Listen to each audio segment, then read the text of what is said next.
अस्सलामु अलैकुम वरहमतुल्लाहि वबरकातुहू। आज 2 सितंबर 2024 बरोज़ पीर पाकिस्तान का सबसे बड़ा अखबार जंग। हेडलाइन है सिविल सर्वेंट एक्ट में तरमीम का फैसला। कल हमने आगाह किया था तो साथी कह रहे थे कि आप तो डराते हैं, तो भाई आपको डराने पे तमाम न्यूज़ चैनल और अखबार भी लगे हुए हैं। हकीकत है तभी ये न्यूज़ है।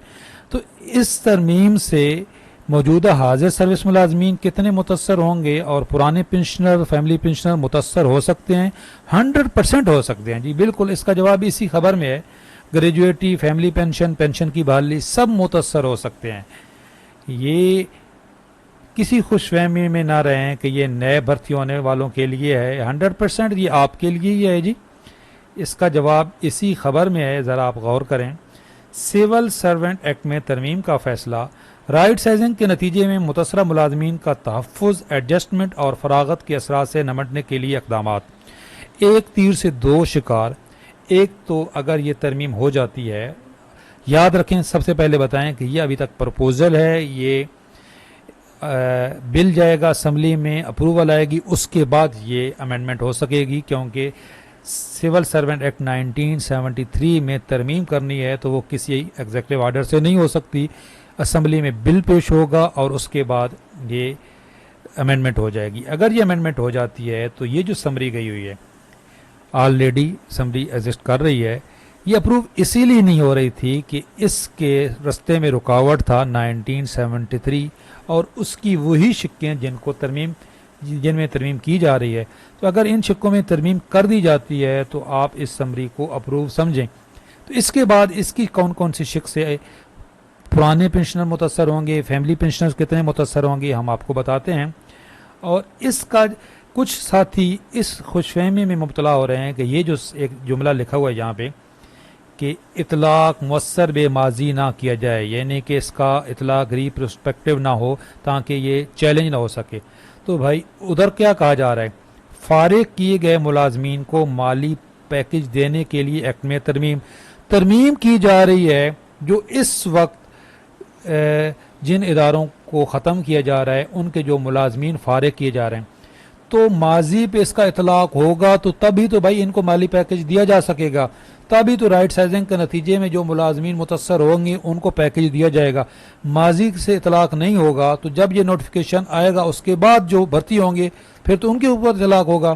तो फिर जो यहाँ पे कहा जा रहा है कि फारिग किए गए मुलाजमीन को माली पैकेज देने के लिए एक्ट में तरमीम की जा रही है, तो भाई इसका 100% इतलाक पुराने पेंशनर्स, फैमिली पेंशनर्स और मौजूदा हाजिर सर्विस मुलाजमीन पे हो सकेगा। ये जो सिविल सर्वेंट एक्ट की शिक्कें हैं ना जी, यही रुकावट थी और इसकी वजह से आप अपनी मर्ज़ी का पैकेज भी नहीं दे सकते थे और आप ग्रेजुएटी में तरमीम नहीं कर सकते थे। जो आप यहाँ पे इस समरी में लाए थे कि कैलकुलेशन फार्मूला तब्दील कर दिया जाए, वॉलंटरी रिटायरमेंट पे जुर्माना ऐड कर दिया जाए, फ्यूचर इंक्रीज मेथोलॉजी पेंशन की चेंज की जाए, इसके रास्ते में रुकावट यही थी। तो जब ये हो जाएंगी तो हाँ, आप वक्ती तौर पे तो ये जो PWD के इदारा ख़त्म हो रहा है उसके मुलाजमीन को आप जो पैकेज दोगे मजबूरन उनको वो लेना पड़ेगा। उसके बाद बारी आएगी मौजूदा हाजिर सर्विस मुलाजमीन की, पेंशनर्स की और फैमिली पेंशनर्स की। देखें ये इसके अंदर एक वर्ड है कि abolishing existing pensionary benefits at the sole. तो ये क्या है जी कि रिड्यूस कर सकेंगे, इन्हेंस कर सकेंगे या अबॉलिश कर सकेंगे किसको? पेंशनरी बेनिफिट्स को। तो पेंशनरी बेनिफिट्स कौन कौन से होते हैं जी? रिटायरमेंट के बाद माहाना पेंशन, तो इस समरी में उस पेंशन का फार्मूला तब्दील हो रहा है, ये होगा, फार्मूला तब्दील हो जाता है तो ये जो इस वक्त हाजिर सर्विस मुलाजमीन हैं रिटायरमेंट पे जाएंगे, इनका नुकसान हो गया, पहला पॉइंट। दूसरा है जी ग्रेजुएटी और कम्यूट। ये भी जब ये देखें ग्रेजुएटी और कम्यूट, यही पहला जो पॉइंट है calculation of the grass pension, इसके 24 मंथ की एवरेज पे लाया जाएगा तो इसमें आपका कम्यूट भी कम हो जाएगा, ग्रेजुएटी भी कम हो जाएगी, माहाना पेंशन भी कम हो जाएगी। पहला पॉइंट जो हमारा था वो नए रिटायर होने वाले मौजूदा हाजिर सर्विस मुलाजमीन मुतसर होंगे। उसके बाद जी फैमिली पेंशन, तो फैमिली पेंशन 100% मुतसर होगी जी। ये जो आप इधर फैमिली पेंशन को 10 साल तक वेट किया जा रहा है तो उसके बाद ये उसको 10 साल तक कर सकेंगे, कोई रास्ते में रुकावट नहीं होगी। रास्ते में रुकावट जो था वो 1973 का एक्ट ही था। पेंशन की बहाली, पेंशन की रजिस्ट्रेशन जो है ये ख़त्म नहीं कर सकते। बहुत सारे साथी सवाल कर रहे थे, इसलिए मैंने इसका जवाब देना ज़रूरी समझा। पेंशन की बहाली उस वक्त होती रहेगी जब तक कम्यूट होता रहेगा। ये देखें, अभी जो नया जो ये सजेस्टेड समरी है, इसके अंदर भी कम्यूट तो करेंगे, सिर्फ ये हो जाएगा कि एक अभी 35% कम्यूट होता है, इसको और कम कर दिया जाएगा 25%। तो जितनी भी पेंशन कम्यूट होगी वो बहाल भी होगी।